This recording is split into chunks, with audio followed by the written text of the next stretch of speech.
one technical detail for the message. Again, we had originally offered 2 services each night, Monday, Thursday, Good Friday, looking at reservations, looking at the numbers, and to keep our numbers safe. And if they need to have 2 services to do it. The way the reservations have come, that's why we're now able to have 1 service and keep our numbers safe. Again, if you're interested in coming, please feel free to sign up. And we're good. We'll place you just right. And we'll also record the services each night and make them available. So, technical details now out of the way. As I wrapped up an errand on Friday with Mary Claire, I got my text. Walk-ins welcomed at Wilkerson Stadium. There I would receive my first vaccine. It was the middle of the day on Friday. I had some errands to cover, and so I had Mary Claire come with me. Bennett was at a big all-day birthday party for a friend, and so I said, come with me. We'll do these errands, and we're going to wrap up with an Ices from Buc-ee's in Royse City. Okay, I mean, who could say no to that? And I was anticipating my big red Icy, too. So we run the errands. We were almost through the checklist, and my text came in. I was signed up. I was texted. Some texts had come. The dates weren't right. But I realized I could pull it off. So I said, okay, Mary Claire, let's get into the car. And off we went. Well, of course, people are going to be slow in front of me. And I'm in the car saying, excuse me, this is a medical emergency. I mean, I wonder how many people else have gotten this text, okay? And so on we drove to Wilkerson Stadium and got there. And get the whole space-age way, there was a big code to scan. And I had my phone, and I was actually like 5 or 6 people deep waiting in line, but my phone picked it up. Like all of a sudden, it's like, okay, it's got it. Start entering the information. Go to the next check station. Go to the next check station. And then really within just a few minutes, it seemed, I was in the visitor's locker room, seated at number 4. And quick as you could say Jack Robinson, I had my inoculation. It was back to the next check station. The next one, as they're checking out, you get your register really for number 2. And then 15 minutes, just sit in the stadium, make sure nothing happens, no second head starts growing out of me or anything like that. And I could be on my way. As I had that 15 minutes to ponder, I thought about our story today, about the blind man who had been healed. Now I realize comparing my situation to his, it's not apples to apples. It's not even apples to oranges. I mean, I would eat, I don't know if it's apples to carrots, maybe apples to carrot juice, okay? It's a very different circumstance. And I sat there knowing that 1 shot down and 1 shot to go, I knew that I was on the road to protection. Thinking through, again, 15 minutes, just thinking through. Just a year ago, we were planning, thinking, okay, Saturday I'd be at the church to record that worship service. That's what we did during those weeks. So Sunday morning, we would watch on YouTube as a family, and then we were going to go down to Ennis and see the Bluebonnets. They were early last year, and really they were gorgeous. I mean, there were fields just full of Bluebonnets. And we were anticipating that, socially distant, needed mental health break to get out of the house. That's what we was thinking about a year ago. And here I was in the stadium on the road to a full vaccination. I thought about this story. I thought about what does it mean on Palm Sunday, and what does it mean for us today? I think of this man in our story. Imagine how day in, day out, he is placed in a particular spot a strategic location, we assume, where he can bed. As we know from the rest of the story, and there's parts that follow that we're not read, he has parents. And so, imagine he's got a place to live. Maybe his father, maybe it's part of their morning ritual, the father leading him out and the father leading him back. And maybe since he's been blind from birth and has learned to navigate, he may be actually able to do it himself. He can feel along his way and get to his usual spot. And there the man would receive the alms and bring them back to the home. It's his contribution to the family's support. We know later that he has a place in the community, a synagogue that seems to be part of his life, part of the fellowship. One could say, despite his handicap, he is a lucky one. He has a network. He has parents. He has community. Now, I'm sure he heard a lot during the day. Even in this day and time, some operate on the assumption that if I'm not talking to a blind person, that blind person can't hear me. And things get said around. It's like, I can imagine more than once a blind person has said, I do have ears, I can understand a lot. But anyway, I'm sure he's heard a lot. Conversation that may have been directed at him, obviously. Conversations in his area, snatches of conversation as people go about their errands. He has heard a lot. And he hears the discussion, Jesus and the people, who sinned, this man or his parents? Now, I bet he loved that line. It's his fault. And I'm sure he's probably heard that comment made before. Or it was my parents' fault. Yeah, my parents, they take care of me. Yeah, they must have done something really bad. I'm sure he's heard it and dismissed it before.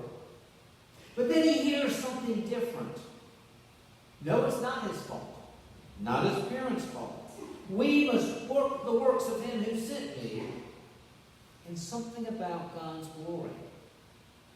Now, it's not a case of, hey, for all this life, you have been blind for this special moment that I could do this. Not so much that as saying, it doesn't matter. This is a chance to do something. This is a chance to show God's power and God's glory. Now, I'm sure in that moment it all sounds a little confusing to him, but he can hear a different kind of conversation. And then Jesus does an odd thing. I imagine the man hearing the sound of the spittle out there, and he might have winced for a moment because probably more than once someone had spat upon him, thinking, oh, you deserve to be in this situation. And then a sense of relief that, well, I don't feel anything, so I'm somewhere else. Maybe he could hear the sound of that spittle being mixed with the dirt, the saliva all together.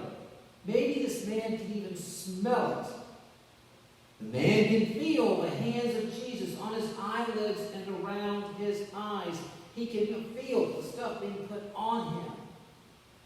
At this point, I would think a little confusing. What's going on? But before he could respond, this man can hear Jesus say, go to the pool of Siloam and wash in the pool. It's a very special way that Jesus performs the miracle, but it involves the senses that the man did have. He could hear and smell and touch. Okay, those senses are there to let him know something is happening. And as an act of faith, as an act of trust, he must go to the pool.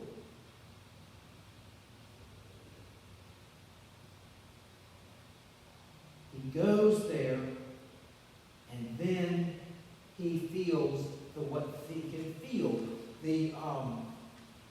feel his way there. Imagine, and he knows his way around town. Over years, he's learned these things, and so he goes over there, and he feels his way, and he goes there, and then all of a sudden, he can see. Imagine him seeing a person for the first time, hearing the voice and going, okay, I know that voice. That's what that person looks like. I can imagine him probably even having to feel his way back. Okay, this wall, that's what I've been feeling all these years. Okay, between this building and this building is space. I knew it was 12 paces. Okay, that's what's here. Having to use all his other senses to orient himself as he is seeing for the first time. And he's back to his place, and people are asking, there's obviously something different. Is this the man born blind? Or is it a first cousin? Just looks like it. I'll give him the benefit of the doubt. I mean, this is something new and amazing and different. And the man tells his story. Now, what follows, I'll do a quick summary in the verses. It's almost comical as they're saying what's going on. Of course, the point being raised, this is on the Sabbath. And apparently, if it meant saving a life, work could count. That was okay. But something like this that could have waited to Monday was counted as work. So there's a concern being raised that this has been done. And so, again, this sort of investigation begins. The man's parents his parents are asked, he tells it again, and they're told, you need to denounce the one who did this. And he's like, look, I couldn't see. This man, who later refers to as a prophet and later will call Lord, he did this. And who ever heard of an evil person doing something like giving a person's sight, okay? And it gets almost comical as they ask him again and again. Before it's all over, he is put out of the synagogue. What a day this man has had. He has the encounter with Jesus. Clay, sword, mud is put on his face. He washes. He can see. And instead of people being happy, there's a group questioning him rather harshly. And he's put out of the synagogue. He kind of goes from one form of exclusion to another. And then Jesus appears to the man. This man has not seen Jesus before. I can imagine how a movie director would set up the scene. There's a man, okay. A man coming up to him, and then he hears the voice. I'm sure he can never forget that kind of voice after what had happened. He hears it. And this is quick because he sees it. There's got to be some recognition. And Jesus says, do you believe in the Son of Man? And again, this guy's like, I'm not sure, but who is it? And Jesus says, you have both seen him, and he is the one talking to you. And the man believes, and this man worships. The Pharisees, the leaders, these are rulers that are born with sight, yet they do not see what's in front of them. This man, born blind, can see. Knows what he's done. Today we mark Palm Sunday, the day that Jesus entered into Jerusalem, and there is a parade of sorts. The crowds celebrate the popular figure. Now there's a lot of discussion back and forth. It's how much did they really know and really understand? What kind of parade was this? And it's one of those questions that's, back in seminary days, you get around a table in seminarians, and we're weird. We can debate and discuss this for hours. What exactly meant? What exactly did this involve? All the way from, yes, they fully got it, to no, they really didn't. It was like Elvis has come to town, let's celebrate, and after that, get back to business.